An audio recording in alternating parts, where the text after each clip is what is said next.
Good afternoon, good afternoon, good Saturday afternoon. This is Racism and History, Myth Busting and Truth Telling.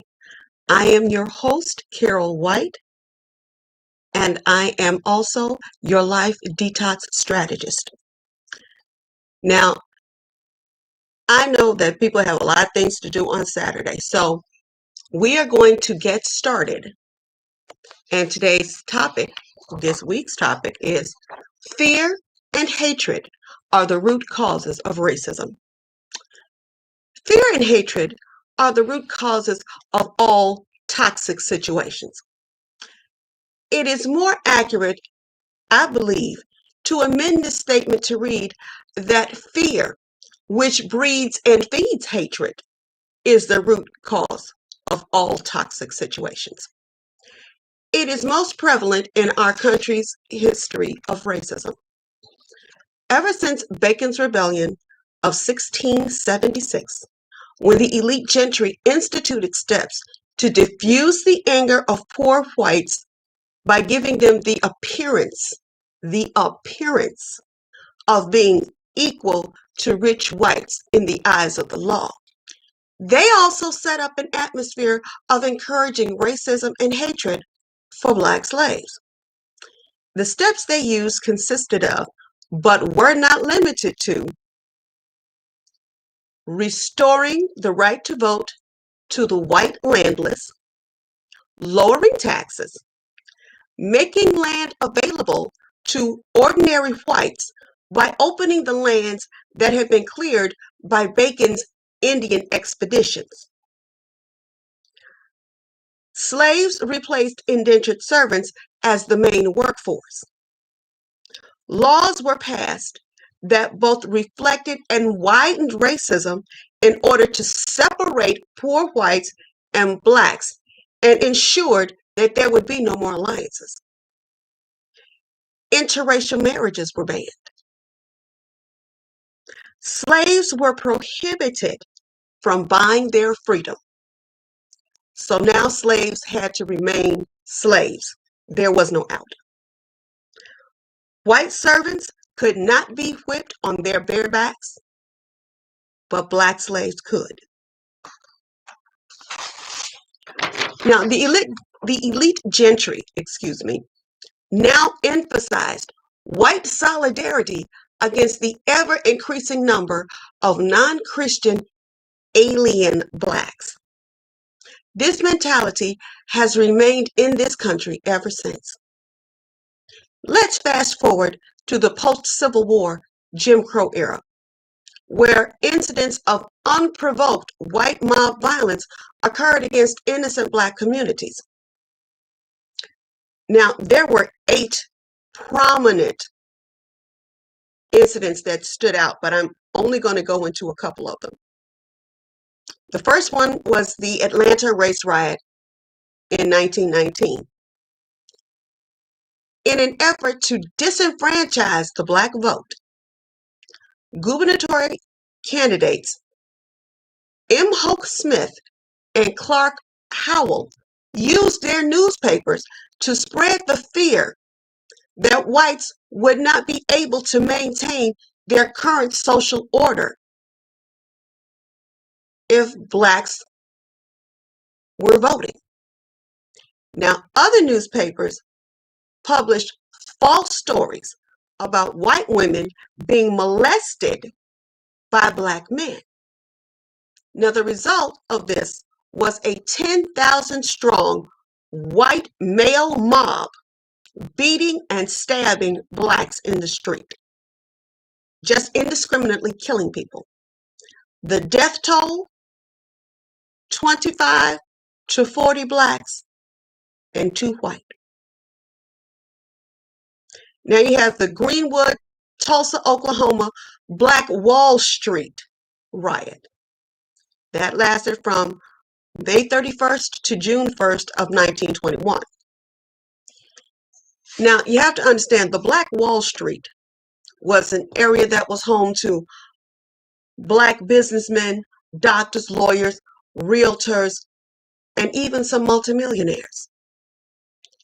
Black Wall Street had their own stores, banks, hotels, restaurants, movie theaters, not to mention a thriving school system and upscale homes with indoor plumbing.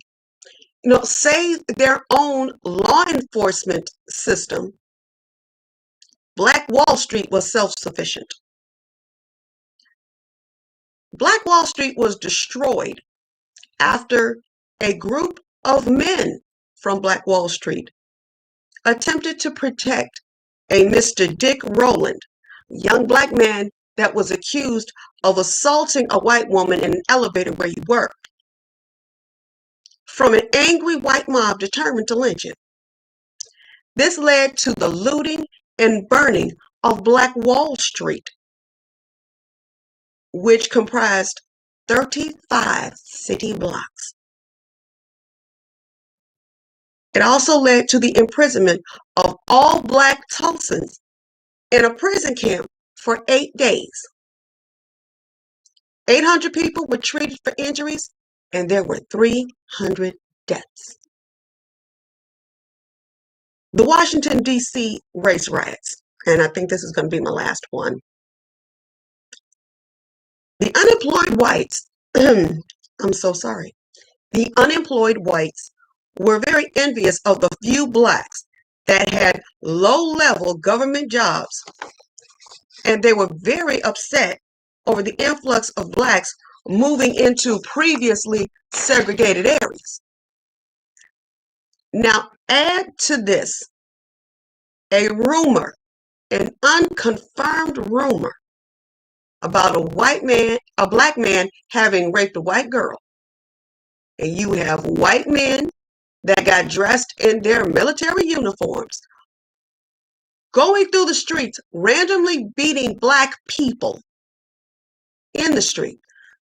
Not who they thought was responsible, just arbitrarily beating Black people in the street.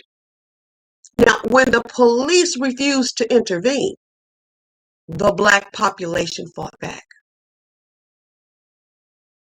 The result is that 15 people, 10 white, 5 Black, died in this riot. 50 were seriously wounded, another 100 not so seriously wounded. Now, I'm going to stop here with excuse me, my back is killing me, y'all. I'm going to stop here with the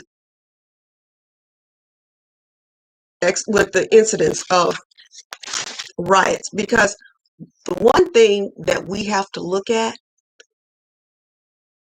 and that becomes apparent is that there's fear and hatred. All of this is fear and hatred. What's going on now, what we have with the Ku Klux Klan, that's fear and hatred. What we've got with white supremacist groups, it's fear and hatred. But specifically with the riots, the fear and hatred that they used was fear of unemployment, fear of not maintaining their social order, and fear for their white women. In most of these instances, you had the rumors of white women being hurt by Black men. They didn't have any, in most instances, they didn't have a name.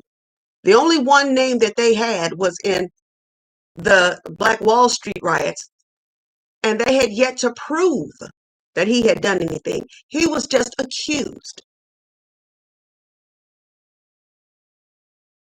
And this is how all of this got started.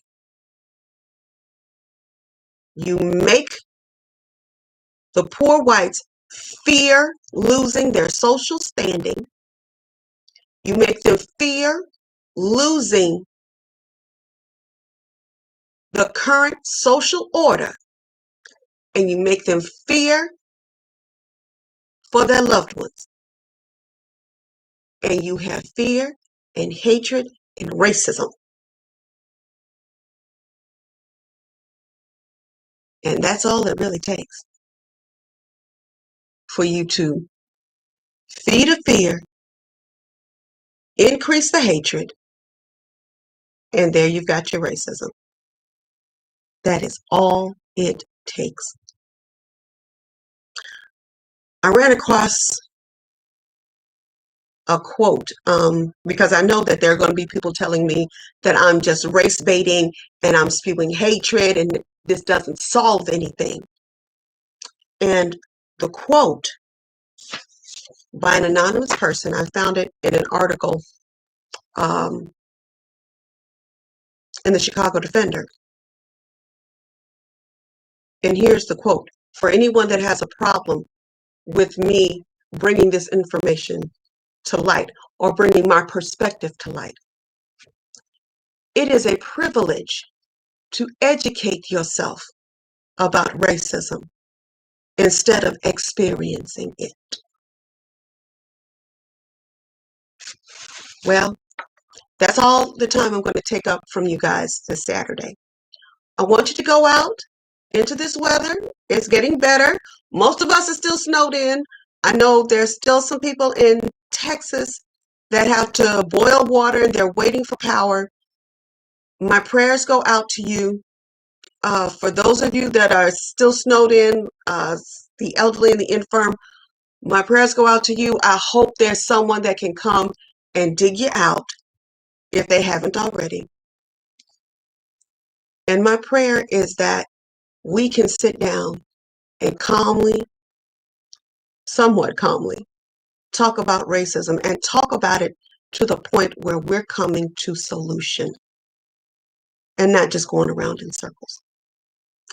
I am Carol White, your host for this week's episode of Racism and History, Myth Busting and Truth Telling. I love you to the moon and back, and we will see you next Saturday for our final episode for Black History Month of Racism and History, Myth Busting and Truth Telling. I'll see you next week. Bye-bye now.